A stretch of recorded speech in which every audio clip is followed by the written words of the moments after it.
I hear a discussion like this. I think about people who, most families, the mother and father both work. A lot of families with just one principal there, one mother or father.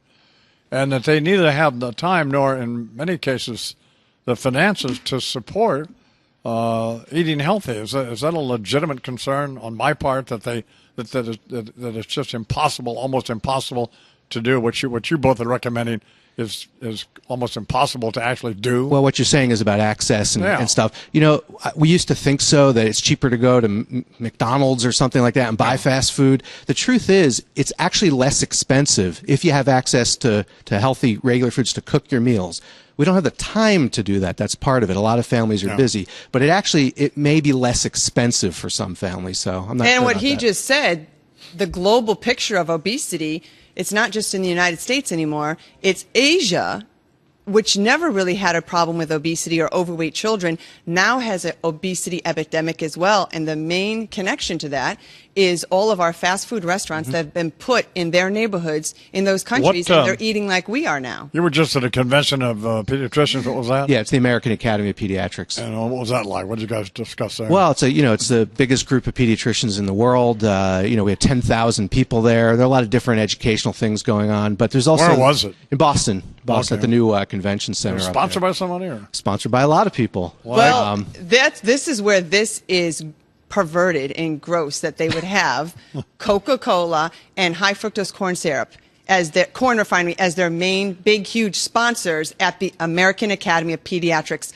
conference. Well, maybe they're trying to do the right thing, Coke and the other outfit. How is that the right thing? Well, when we have again an obesity problem here, how can you have those represent when there are so many companies out there where they could be having healthy influences and impacts? Look, I agree. They raise a lot of money, and their argument, I'm not defending them, believe me. Their argument sound like you're on me. No, I'm not, believe me, I'm not defending them. But they say, because I had this argument there. I went up to the booths and I had this argument with them, and I said, look, you're at a convention about children's health. How does Coca-Cola and high fructose corn syrup promote children's health?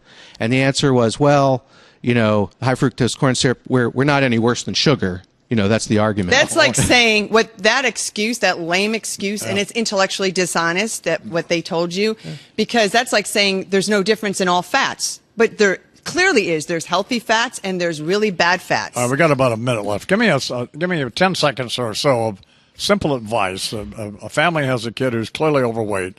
What can they, after listening to this morning, what can they do to try to affect that?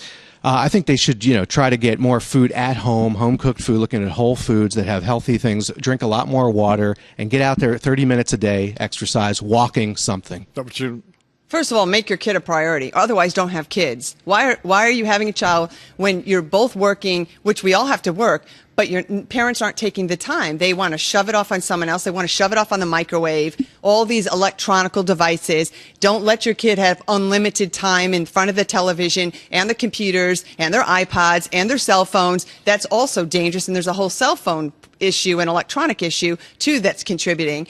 And start making meals. And I go on DIenviro.com, my environmental website, and Fox News. I blog every month, a couple times a month, on healthy, nutritious foods, all sorts of things with children's health on these issues.